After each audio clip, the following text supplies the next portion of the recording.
I did my BTech from in Electronics and Communication Engineering from NIT Hamirpur.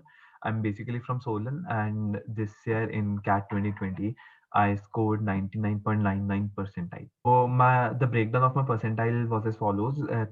I got 99.98 in VARC, 99.87 in DILR, and 99.69 in Quant.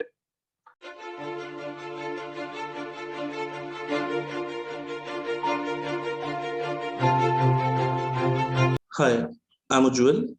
I'm from Kanpur and I'm currently at my final year of graduation at IT Indore.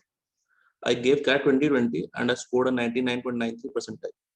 My sectionals were in VARC a 99.29, in DILR a 99.4, and in QA a 99.81.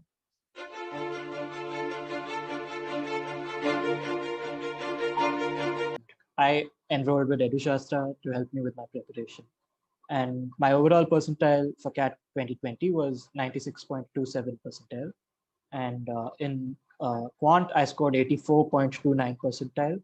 In DILR, I scored 92.05. And in VARC, I scored 98.83 percentile. So when I appeared for CAT 2019, it was actually like my first attempt, and it was an unprepared attempt. So when I saw that I scored well in that, I realized that I should give it one proper attempt, like preparing well for it and then going ahead. Since I thought that my baseline itself was quite good in my opinion, so I thought I should improve on that. My strategy was very simple. I need to keep my strengths strong, and I need to focus on all my weak areas and make sure that I can get brownie points wherever possible.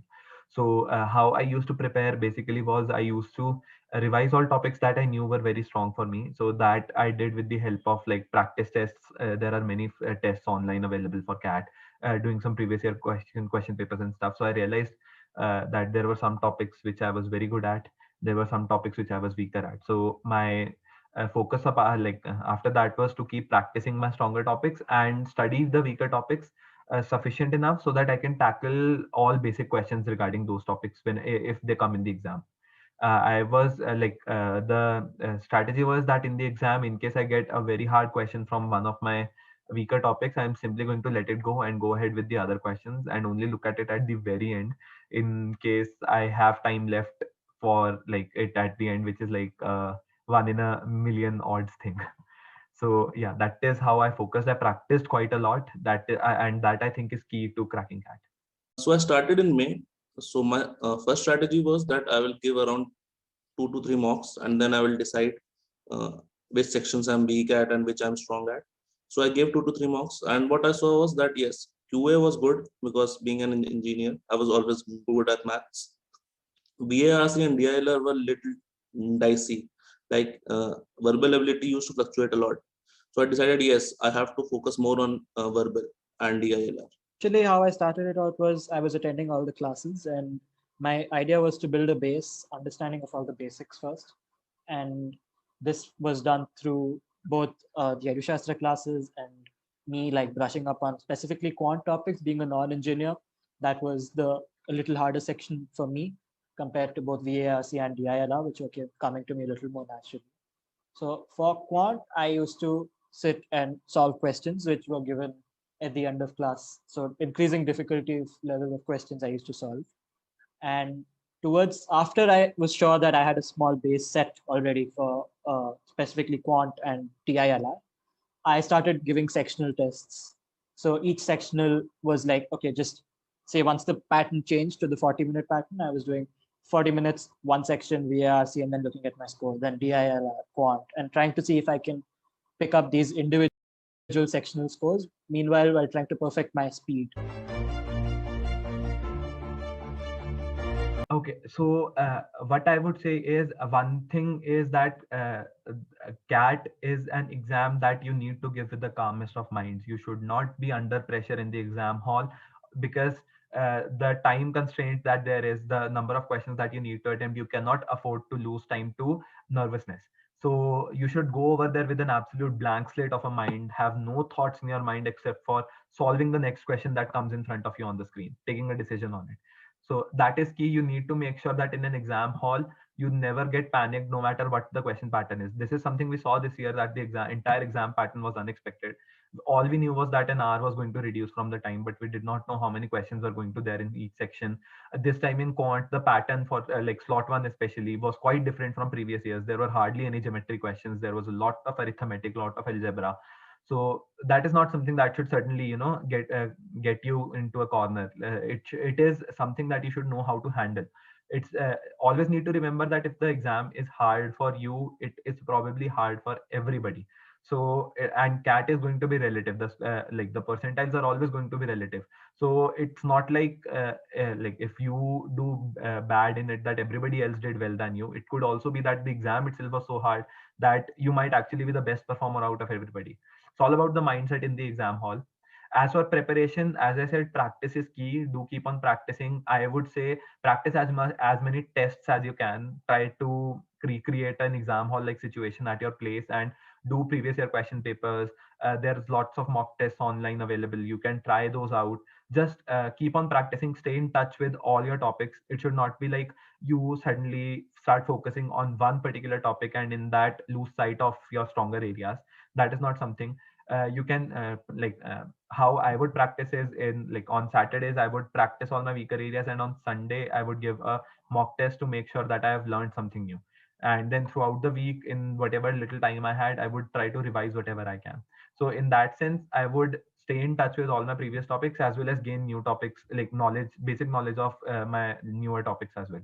So that is what you need to keep sight of, that you need to be a jack of all over here. A master of one strategy does not work well in cat. So make sure that you have all your bases covered. It's not very difficult. There's lots of material available online, especially when I say for quant and DILR, since maths is never going to change. Maths is always going to be, it's deterministic. Maths is maths. One formula is going to be constant throughout, no matter what books you follow. So it's just that you need to practice it enough to know that, to make sure that you remember that in the exam hall. As for verbal, newspaper reading and like reading other things for VARC is a good enough strategy. And again, practice is key over there as well. You can follow any set of books whatsoever. Like there's the most basic books by Arun Sharma sir for quant and DILR. Those do wonders. Those are very great books. You can follow those. And even if you do not want to follow a particular set of books, you can always find topic related formulas online and then practice whatever questions you can find online. That should be good enough for for cat prep. My first advice will be that you have to figure out a strategy, give few mocks, and then decide which sections you are weak at and which you are comfortable with. So like I was weak at verbal, so my strategy just revolved around verbal. So, and I think I benefited a lot from it. I still remember an RC in the actual CAT, and the theme of RC was something which I've read before. So it just became easy for me. So I would say that figure out a strategy and have a proper plan in place on how you will attempt the paper. Like when I went to attempt CAT, I knew the first section, what the order in which I will be attempting, and then in DILR and then quants. But yes, your plan may go like it may change during the exam, but be comfortable with it, be flexible, but have a plan, proper plan, and I would say work hard.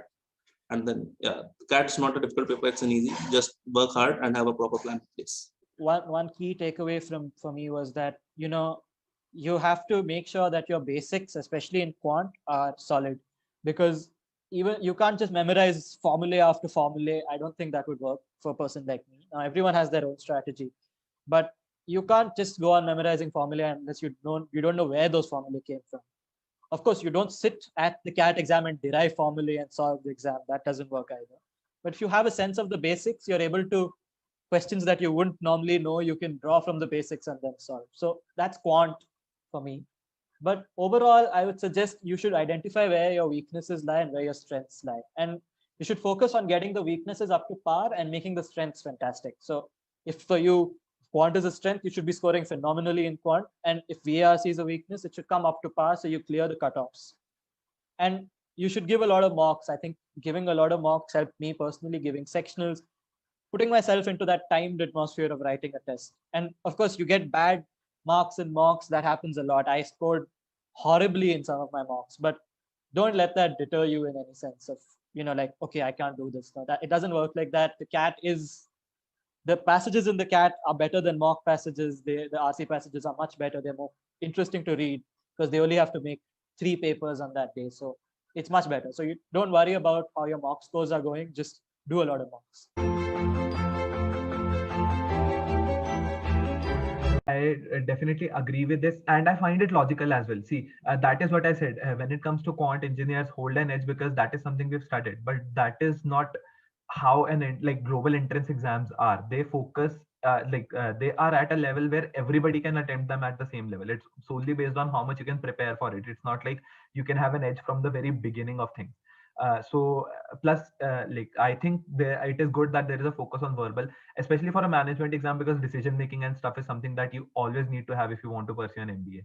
So in my opinion, that is a good thing that they're making the verbal section, more of a not just a verbal and reading section, but more of a decision making session as well. That is definitely positive in my opinion, because it forces you to utilize your brain and just not look for answers blindly in the passage, but rather go through it properly, use your analytical brain. So that is a positive change in my opinion. A focus on mathematics, you should know the basics of mathematics, that is paramount. But as a manager, what you're going to really benefit from is going to be like how you communicate with people, how you analyze situations. So yeah, I think that this is actually a positive change. Like I would accept that. Yes, it's moving for a more general form of exam, not just for engineers. And yes, I think that's better. I think these schools also need more diversity, not just people from a certain field. So yes, I think it is moving towards a GMAT type of exam. It's a level playing field because there's a reason why verbal ability is in the first and not quants. Because if it's quants, then engineers will just run away with it. Because in quants, they will just gain up the confidence and then solve everything possible. So I believe yes, it's a level playing field now, and I think with DILR also coming to the picture, and DILR has come in with very new types of sets. So you can't just practice for it, but yes, you can have that knowledge for it. But yes, the sets are very different. So I would say yes, it's a level playing field, but it's I would not say that like it's not very easy for anyone, rather than an engineer or a non-engineer. Like yes, engineers have the thing for quants, but verbal has been coming very tough from the past few years. So yes, it's a level playing field. I mean, the GMAT, I enrolled for both GMCAT because I do plan on giving the GMAT. Not immediately, first priority was CAT for me, but I will be giving GMAT at some point as well. So what helped me was the GMAT. One thing it has a lot of is data sufficiency, which the CAT doesn't. And through the data sufficiency, there were some quant topics which I felt boosted my CAT score as well a little. So the whole help I received from the GMAT aspect of the course was through the data sufficiency, because the rest, CAT is harder in quant than the GMAT is. And there's no negative marking in GMAT. Of course, there is negative marking in CAT. So overall, I had to make sure that CAT's quant gets fixed, because for me, quant was the hardest section. So the GMAT didn't help me there, but English, GMAT is much harder. So if for anyone who has trouble with English a little, the VARC section, the GMAT really helps, because the GMAT English level is a little higher than the CAT's English level, in my opinion.